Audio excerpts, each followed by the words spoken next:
अच्छा जी, अस्सलाम वालेकुम। दोबारा से थोड़ा-सा अपडेट है, सॉफ्टवेयर में थोड़ी-सी चेंजेस की हैं और ये बेसिकली कुछ कस्टमर्स थे, उनकी रिक्वेस्ट के ऊपर जो है अब एक नया मॉड्यूल बीच में ऐड किया है। ऑलरेडी आप लोग जो हमारे कस्टमर्स हैं या जो पुराने डेमो को देख चुके हैं, वो इस हमारे पैनल से वाकिफ़ हैं। आप basically one by one PDF invoice अपनी जो है अपलोड कर सकते हैं और वो फिर आगे यहाँ से आप सिनेरियोज़ चूज़ कर सकते हैं और जो भी मामलात चलते हैं वो आगे एफपीआर को रिपोर्ट भी हो जाती है सैंडबॉक्स में। ये वाला सिस्टम अब तकरीबन अल्हम्दुलिल्लाह लाइव भी हो चुका है। तकरीबन 100-150 कस्टमर्स हमारे साथ ऑलरेडी इसको यूज़ भी कर रहे हैं। लेकिन वहीं पे कुछ भाइयों की तरफ से, कुछ कस्टमर्स की तरफ से थोड़ी-सी रिक्वेस्ट डिफरेंट आ रही थी। कुछ ऐसे कंपनीज़ भी हैं और ऐसे बिज़नेसेस भी हैं जो तकरीबन महीने की 3 से 4 हज़ार इनवॉइसेज़ जनरेट कर रहे हैं और उनके लिए वन बाय वन करके अपलोड करना और फिर उसके बाद उसको मैनेज करना ख़ासा मुश्किल हो जाता है। तो कई लोगों ने इस बारे में पूछा भी कि कोई ऐसा प्रोसेस हो जो कि बैच के थ्रू हम एक्सेल की शीट अपलोड कर सकें। तो उसके ऊपर थोड़ा-सा काम किया है। आपके साथ एक हल्का-सा डेमो शेयर कर रहे हैं। बाकी जो मज़ीद तफ़सीलात हैं वो लाज़मी बात है आप हमारे व्हाट्सएप नंबर के ऊपर जो है मैसेज करके या कॉल करके हमारे टेक्निकल सपोर्ट के नंबर के ऊपर ले सकते हैं। अच्छा, अब नॉर्मल वही है, सिर्फ़ इसमें बैच अपलोड का एक सिस्टम बना दिया है। सो बैच अपलोड के ऊपर हम जाते हैं। यहाँ पे बेसिकली जो इनवॉइसेज़ अपलोड की जाती हैं, वो डिफरेंट बैचेज़ के अंदर रखी जा रही हैं। बैचेज़ के अंदर क्यों रखी जा रही हैं? क्योंकि बाद में जब सिस्टम को रन करना हो तो अ, अभी अगरचे फ्रंट एंड की लूप लगी हुई है, लेकिन बाद में ये भी पॉसिबल है कि आप एक दफ़ा बैच अपलोड करके उसको वैलिडेशन पे लगा दो, उसको सबमिशन पे लगा दो और उसके बाद आपके जो अपने बाकी मज़ीद काम है, आप करते रहें। सिस्टम अपना बैकग्राउंड में खुद ही खुद काम करता रहेगा। सो हम जाते हैं, ब्राउज़ करते हैं और लेट्स बी ऑनेस्ट, ये एक इनवॉइस हम लोगों ने रेडी की हुई है। अच्छा, इसमें टेम्पलेट का कोई बड़ा इश्यू नहीं है, ये हमारा बनाया हुआ सिस्टम है। जो हमने टेम्पलेट बनाया है उसके अंदर आइटमाइज़ जो है इनवॉइसेज़ को शो करवाया हुआ है। आपके साथ शेयर भी कर देंगे टेम्पलेट। बाकी उसके अलावा आपके पास कोई टेम्पलेट हो, आप अपना टेम्पलेट शेयर कर सकते हैं। ये हमारा अपना बनाया हुआ सिस्टम है, सो हम उसको किसी भी टेम्पलेट को रीड करने के लिए कस्टमाइज़ कर सकती हैं। जो इम्पोर्टेंट चीज़ है वो ये याद रखिएगा कि जैसे पहले एनएक्सएससी में एक सिंगल रो के अंदर एक इनवॉइस जाती थी, अब उस तरह नहीं होता क्योंकि एफबीआर की डिजिटल एपीआई की रिक्वायरमेंट है कि हर आइटमाइज़ जो है वो आइटम जो है वो अलग-अलग से रिपोर्ट होगा। सो बेसिकली पहले अगर आपने लेट्स से 10,000 की इनवॉइस काटी है तो आप सिर्फ ₹10,000 की इनवॉइस और उसका एक्सक्लूडिंग, इंक्लूडिंग, फर्दर वगैरह सब लगा के भेज देते थे। अब ये है कि एफबीआर जानना चाहता है कि वो 10,000 की इनवॉइस के अंदर कितने आइटम्स थे, हर आइटम का एक्सक्लूडिंग, टोटल, फर्दर, एक्स्ट्रा जो मामलात हैं, तो वो उसी हिसाब से टेम्पलेट हमने रेडी किया हुआ है। हम आपके साथ शेयर कर देंगे अगर आप इंटरेस्टेड हो। अगर आपके पास अपना कोई आइटमाइज़ टाइप टेम्पलेट अवेलेबल है, तो वो आप बता दीजिएगा, हमारा सिस्टम उसके हिसाब से रेडी हो जाएगा। अच्छा, अब ये इनवॉइस जो है रेडी है, इसको हमने अपलोड किया। तो वो आपको ऑलरेडी बता रहा है बैच 21 हो गया है और इसके अंदर 20 इनवॉइसेस हैं। सो बेसिकली सबसे पहले आपको जो पता चल जाएगा कि जब हमारा सिस्टम रीड करेगा आपकी इनवॉइस को, वो ऑटोमेटिकली जो हम लोगों ने पीछे मैकेनिज्म लगाया हुआ है उसके मुताबिक बता देगा कि जो आप शीट एक्चुअली अपलोड कर रहे हो उसके अंदर टोटल इनवॉइसेस कितनी है। और जब एक दफ़ा आपका बैच अपलोड हो जाए, उसके बाद ये आपको आगे डिफरेंट ऑप्शन आ रहे हैं, ये बाद में देखने के लिए कि अगर आप देखना चाहो कि किस बैच के अंदर से कितनी वैलिडेट हुई, कितनी सबमिट हुई, क्या फेल हुआ। अच्छा, अब अगर हम इस बैच को स्पेसिफिकली जो हमने लोड किया है उसको देखें, तो वो ओपन पे जाएँगे तो वो हमें बता देता है कि टोटल इनवॉइसेज़ जो अपलोड हुई हैं वो 20 हुई हैं। इनमें से अभी तक कोई वैलिडेट नहीं हुई, कोई सबमिट नहीं हुई। टोटल शीट की एक्सक्लूडिंग वैल्यू इतनी है, टोटल शीट पे इतना जीएसटी रन हो अपलोड हो रहा है और ये है। और उसके बाद अगर आप नीचे देखो तो वो आपको हर इनवॉइस जो है वो सेपरेटली आइडेंटिफाई भी कर रहा है कि भाई 20 इनवॉइसों में कौन-कौन सी इनवॉइसें हैं। अगर आप इनवॉइस के नंबर के ऊपर क्लिक करोगे, तो वो आपको इनवॉइस की बेसिक डिटेल दे देगा, अनरजिस्टर्ड यूज़र है, और अब इस इनवॉइस की टोटल एक्सक्लूडिंग कितनी है, टोटल जीएसटी कितना है और उसमें लाइन आइटम्स कौन-कौन से हैं, उनके एचएस कोड्स कौन-कौन से हैं और सेल टाइप क्या जा रही है, यूएम, ये सब कुछ जो है हम लोगों ने सिस्टम में बैकएंड के ऊपर मैप किया हुआ है। लाज़िम बात है जब आपके लिए सिस्टम कस्टमाइज़ करके तैयार किया जाएगा। हमारे अक्सर जो है यूज़र ये कहते हैं कि भई ये हमारे साथ, तो हम लोगों का ये कोई थर्ड पार्टी सिस्टम नहीं है जो हम उठा के आपको दे रहे हैं कि हम इसमें कस्टमाइज़ेशन नहीं कर सकते या चेंजेस नहीं कर सकते। जो आपके बिज़नेस की स्पेसिफिक रिक्वायरमेंट्स होंगी, उसी के मुताबिक इस सिस्टम को मैप भी कर दिया जाएगा, तैयार भी कर दिया जाएगा। तो ये एक चीज़ हो गई। अच्छा उसके अलावा बेसिक इन्फॉर्मेशन आ रही है, जिन यूज़र्स के एनटीएन वगैरह डाले हुए हैं वो आ रहे हैं और उसके अलावा फिर ये लाइन आइटम अगर आप इनवॉइस देखना चाहो तो ठीक है, वरना आप लाइन उसमें कितने लाइन आइटम है 3 है, 2 है, 1 है, वो आप अपने हिसाब से चेंज कर सकते हैं। जब आपकी मतलब इनवॉइसेज़ अपलोड होंगी तो वो आपको अब एग्ज़ैक्टली बता रहा है कि सिर्फ लाइन आइटम्स कौन-कौन से हैं और उनका क्या मामला चल रहा है। फिर उसके बाद वो यहीं पे आपको इनवॉइस का टोटल भी बता रहा है कि अगर आपके पास स्प्रेडशीट है, आप उसमें खुद अपना मैच करना चाह रहे हो कि जो इनवॉइसेज़ अपलोड हुई हैं उनमें फर्दर कितना लगा हुआ है, टोटल क्या जा रहा है और ये सारी वैल्यूज़ जो हैं यहाँ पे आ गई। अच्छा अब इसके अंदर जो है 2 ऑप्शन हमारे यूज़र के पास अवेलेबल हैं। एक ये है कि आप वन बाय वन वैलिडेट करवा सकते हैं, तो वो इस तरह है कि आपने सिंपल वैलिडेट का बटन दबाना है, वो सिस्टम को वैलिडेशन पे ले गया है और ये वैलिडेट ओके हो गई है। जैसे ही ये वैलिडेट ओके हुई है, आप ऊपर चेक कर सकते हैं, आपको यहाँ पे भी एक वैलिडेट 1 का सिंबल नज़र आ रहा है, ठीक है? इसी तरीके से एक और को करते हैं। इसकी वैलिडेशन फेल हो गई है। अच्छा ठीक है, क्यों फेल हुई है अगर हम खोलें तो वो उसी बटन के ऊपर हम क्लिक करेंगे, वैलिडेशन फेल्ड वाले बटन के ऊपर तो वो हमें एरर दे देगा कि भाई इसकी रजिस्ट्रेशन टाइप जो है वो बायर के साथ मैच नहीं कर रही। ये मैंने खुद ऐसी शीट बनाई है जिसमें कुछ ओके हैं, कुछ फेल हैं ताकि आपको दोनों साइडों की आइडिया हो सके और अगर हम जो है वैलिडेट ओके के ऊपर करें, तो वो आपको कह रहा है कि भाई ये तीनों आइटम इसके अंदर जो थे उन तीनों का स्टेटस ओके है, कोई एरर नहीं आया।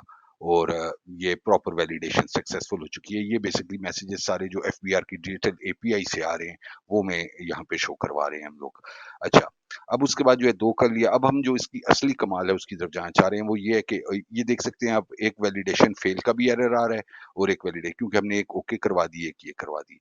अब हम चाहते ये हैं कि भई लेट्स से ये तो हमने 20 की हुई है, अगर इस इनवॉइस के अंदर 100, 200 इनवॉइसेज़ हों एक ही शीट के अंदर, अ, आपको कब ये लोड हुई थी, कितने बजे लोड हुई थी, क्या नाम, ये सारी इन्फॉर्मेशन साथ एक्स्ट्रा है जो आपको कल ऑडिट लॉग के अंदर काम आएगी, इन्फॉर्मेशन में यूज़ हो सकती है।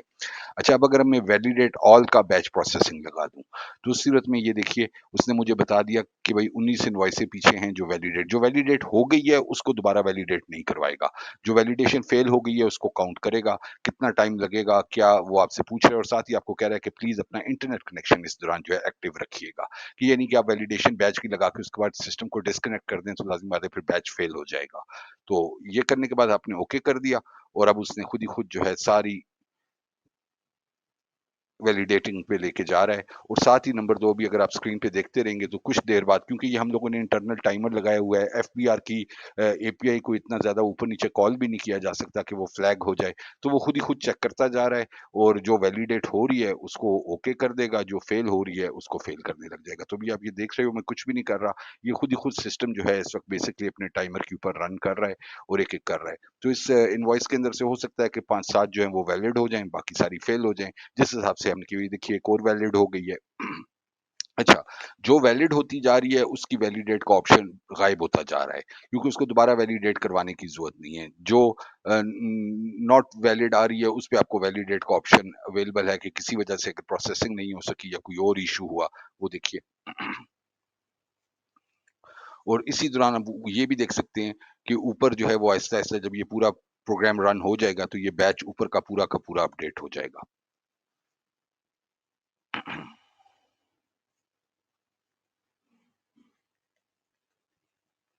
इसके अंदर बिल्ट इन टाइमर लगा हुआ है जिसकी वजह से मतलब कि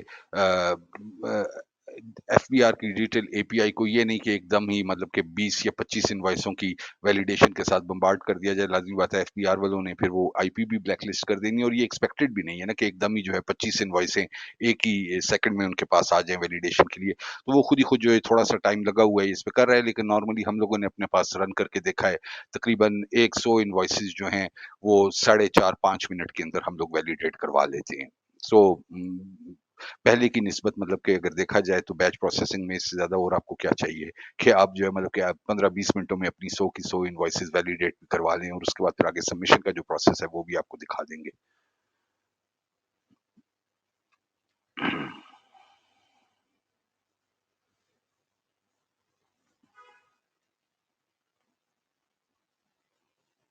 अच्छा, जिसमें वैलिडेशन फ़ेल हो रही है, उसमें आप चेक कर सकते हैं किसी भी वजह से मतलब फ़ॉर एग्ज़ाम्पल इस पे क्लिक करें तो ये आपको बता रहा है कि भाई ये प्रॉपर इसमें सीएनआईसी नहीं है।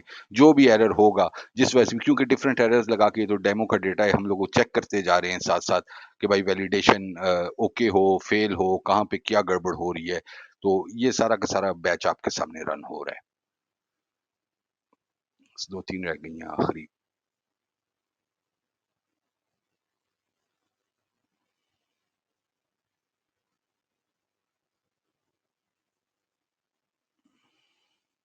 अच्छा, अभी जो वक़्ती तौर के ऊपर ये देखिए, साथ-साथ वो अपडेट भी करता जा रहा है कि भाई 8 वैलिडेट हो चुकी हैं, 10 फेल हो चुकी हैं, टोटल 20 थी, 9 वैलिडेट हो गई हैं, ठीक है? तो वो साथ-साथ सिस्टम जो है एक किस्म का अपने चेक्स भी रखता जा रहा है, ऊपर आपको एक स्क्रीन में भी आ रहा है। अच्छा, इसके दोनों के दोनों पॉसिबल अवेलेबल मतलब वो सिनेरियोज़ अवेलेबल हैं। अगर आप चाहो तो हम वो वाली सेटिंग भी करके दे सकते हैं, जिसमें ये है कि ये वाली स्क्रीन आपको हमेशा खुली रखनी पड़ेगी। दूसरा वो वाला भी है जिसमें ये फ़ौरन जो है बैच में बैकएंड पे हो जाएगा और आप वापस जाके अपने कोई और काम करना चाहो कर सकते हैं। लेकिन मतलब वो हमारी अपनी आपकी चॉइस है और डिपेंड करता है कि हम लोग किस तरीके से सिस्टम को आगे प्रोसीड करना चाहते हैं। अच्छा जी, ये आप देख सकते हैं 20 की 20 इनवॉइसें हो गई, 9 वैलिडेट हुई हैं, इसमें से 11 फेल हुई हैं। ये आपके सामने आ गया सारी इन्फॉर्मेशन। अच्छा, अब जब ये सब कुछ हो गया है, उसके बाद हमारे पास जो है सबमिट ऑल का बैच प्रोसेसिंग का ऑप्शन अवेलेबल है। तो अगर मैं सबमिट ऑल अब यहाँ पे दबा देता हूँ, तो वो मुझे पहली जो सिर्फ़ इनवॉइसेज़ वैलिडेट हुई हैं, सिर्फ़ उसने वो ही पिक करनी है। तो इसका मतलब है उसने मुझे ऑलरेडी बता दिया है कि भई इस बैच के अंदर से आप जो है 9 इनवॉइसेज़ जो है वो कर सकते हैं। उसी तरह उन सबका भी टाइम और इंटरनेट को ओके रखिएगा और अगर हम ओके कर देते हैं, तो अब उसने सबमिशन का प्रोसेस शुरू कर दिया है। देखिए जैसे-जैसे सबमिट होती जा रही हैं, वो सारी की सारी जो है रिपोर्ट होती जा रही हैं और ये तकरीबन सबकी सबमिशन पूरी हो गई है, ठीक है? अब ये करने के बाद अगर हम चाहें तो हम अपनी वैलिडेशन की रिपोर्ट भी डाउनलोड कर सकते हैं और ये देखिए यहाँ पे जो है वो जो वैलिडेट ओके थी वो सारी की सारी सबमिट में चेंज हो गई हैं, सो सबमिटेड ओके हो गई हैं। अगर मैं बैक टू अपनी लिस्टिंग जाऊँ, तो मुझे यहाँ पे नज़र आ रहा है कि इस बैच के अंदर 11 जो थी वो फेल हुई हैं, 9 सबमिट ओके हो गई हैं। अगर अब मैं दोबारा इसके ऊपर आऊँ, तो मुझे यहाँ पे ये वैलिडेशन की बैच रिपोर्ट भी दे रहा है, सबमिशन की बैच रिपोर्ट भी दे रहा है। अगर आप ये डाउनलोड करोगे, तो ये पूरी की पूरी एक एक्सेल की फाइल आपके सामने बन जाएगी आएगी जो कि आपकी सारी जो इन्फॉर्मेशन रिपोर्ट हुई है, जो ट्रांज़ैक्शन गई है, उसके साथ एफबीआर नंबर अगर कोई ट्रांज़ैक्शन एरर था और ये वो। अच्छा, अब जो दूसरी चीज़ इम्पोर्टेंट है देखने वाली कि ये जितनी 11 की 11 इनवॉइसेज़ रिपोर्ट हुई हैं। फॉर एग्ज़ाम्पल इनमें से एक ये उठा के देख लेते हैं, इसका ट्रांज़ैक्शन नंबर। ये देखिए, सबमिशन ओके 80160 की ट्रांज़ैक्शन है, ठीक है? जो हमारे मतलब एफबीआर के इनवॉइस नंबर इसको जो इश्यू हुआ है। दूसरी वाली को उठा के देखते हैं, ये 79919 वाली ट्रांज़ैक्शन है। ये वाली देखते हैं, ये 80122 वाली है। तो जो भी रिपोर्ट हुई हुई है उसका साथ ट्रांज़ैक्शन नंबर आ गया है। अब अगर मैं यहाँ से वापस सर्च रिपोर्ट और रिपोर्टेड इनवॉइसेज़ पे आ जाऊँ, तो ये देखिए, ये सारी की सारी वो ट्रांज़ैक्शन हैं जो कि 16 तारीख को आज बैच नंबर 21 में अपलोड हुई हैं। सो आप यहाँ पे जाके वो ट्रांज़ैक्शन एग्ज़ैक्टली देख सकते हो। यहाँ पे फिर सारे वही ऑप्शन, उनके अंदर क्या आइटम थे, क्या चीज़ें थी, उनका रॉ लॉग जो था, रिक्वेस्ट कौन-सी थी, रिस्पॉन्स कौन-सा था। अच्छा, उसका अगर ऑडिट लॉग चेक करें तो वो आपको बता रहा है कि बैच 21 में ये अपलोड हुई है, इसको ये ट्रांज़ैक्शन मिली है। हम जो पहले वो ट्रांज़ैक्शंस देख रहे थे वो नीचे आई होंगी बैच 1990। अगर फॉर एग्जांपल मैं आपको बैच में लेके जाऊं तो फिर इसको ओपन करें और अगर हम इस ट्रांजैक्शन का नंबर कॉपी करें ताकि कंट्रोल सी क्लोज करें, इसको वापस ऊपर लेके मैं सिर्फ आपको शो कराना चाह रहा हूं कि ये आपकी सर्च रिपोर्ट इनवॉइस में भी शो होने लग जाएगी। मुझे ये यहाँ पे ब्रेक कर रहा है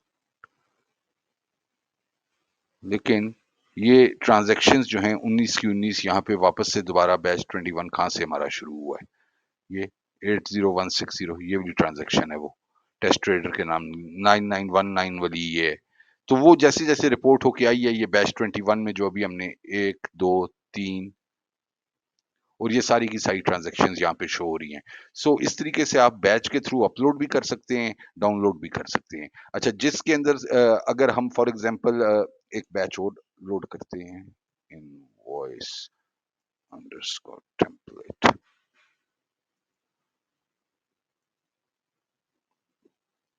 और इसको अपलोड करते हैं, तो इसमें 8 ट्रांज़ैक्शन हैं। जब तक उसके अंदर से कोई सबमिट नहीं हुई होगी, हम उस बैच को वापस से डिलीट भी कर सकते हैं। तो अगर इसी बैच को मैं लेके वैलिडेशन पे चला जाऊँ, 8 ट्रांज़ैक्शनें आ रही हैं, सब कुछ हो रहा है और इस दफ़ा मैंने वन बाय वन करने के बजाय सबको एक साथ ही बैच वैलिडेशन पे लगा दिया। उसने मुझे कहा जी 8 आपकी ट्रांज़ैक्शनें हैं, वैलिडेट करनी है, ओके पे लगाया। वो अब लेके चला गया उनको वैलिडेशन पे और जैसे-जैसे वैलिडेट होती जा रही हैं, वो साथ-साथ स्टेटस बदलते जाएँगे।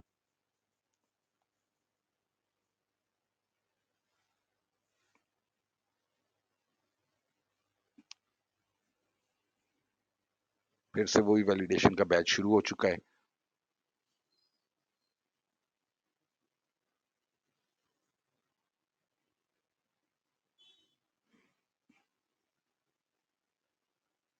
मैं फिर रिपीट कर दूं कि जो ट्रांजैक्शन है, जो टेम्पलेट है एक्सेल अपलोड करने का, वो हम लोगों ने एक स्टैंडर्ड बनाया हुआ है, आपके साथ शेयर किया जा सकता है, अगर आप इंटरेस्टेड हैं उसको देखने में, वरना आप अपना आपके पास कोई भी हो, सिर्फ शर्त ये है कि उसके अंदर हमें आइटम वाइज जो है सारी ट्रांजैक्शंस की या इनवॉइसेस की इंफॉर्मेशन चाहिए, क्योंकि एफबीआर की ये रिक्वायरमेंट है। तो इसके अंदर जो है अभी आपके सामने वैलिडेशन मतलब पूरा का पूरा चल रही है, आप देख सकते हो और जैसे ही वैलिडेशन कंप्लीट होगी हमारे पास मैसेजेस भी आ जाएँगे। ये देखिए ऊपर वो बता रहा है आपको 2 वैलिडेट हो हुई हैं, इसमें से 5 फेल हो गई हैं और ये अब फाइनल हो चुका है, 3 वैलिडेट हो गई हैं, 5 फेल हो गई हैं, ठीक है? अच्छा, अब अगर मैं इसको वापस बैक टू लिस्टिंग लेके जाऊँ, तो क्योंकि इसमें से कुछ भी सबमिट नहीं हुआ, लेकिन जो सबमिट हो चुका है जिसके अंदर से उस बैच को आप डिलीट नहीं कर सकते, लेकिन जिसमें आपने सिर्फ वैलिडेट किया हुआ है, उसको आप बहुत आराम से डिलीट कर सकते हैं। तो बस आज के लिए यही अपडेट थी एक छोटी-सी कि भाई बैच अपलोड और जो है एक्सेल की फंक्शनैलिटी है वो किसी हद तक सिस्टम के अंदर ऐड हो चुकी है। अच्छा इसमें हम लोग अपने पास तकरीबन जो है एक शीट के अंदर मैक्सिमम जो है इस वक़्त 550 के करीब ट्रांज़ैक्शनें लोड करवा के देख चुके हैं, लेकिन वो फिर मैटर करता है क्योंकि आइटम्स कितने थे, हमारी बाज़ ट्रांज़ैक्शनों के अंदर 15 थे, बाज़ के अंदर 20 थे, तो वो उस हिसाब से किया जा सकता है, शीट्स को सब डिवाइड किया जा सकता है। हमारा अपना लिखा हुआ सॉफ्टवेयर है, तो जैसे आपकी रिक्वायरमेंट होगी, उस हिसाब से इसको चेंज किया जा सकता है। बहुत-बहुत शुक्रिया जी। Thank you.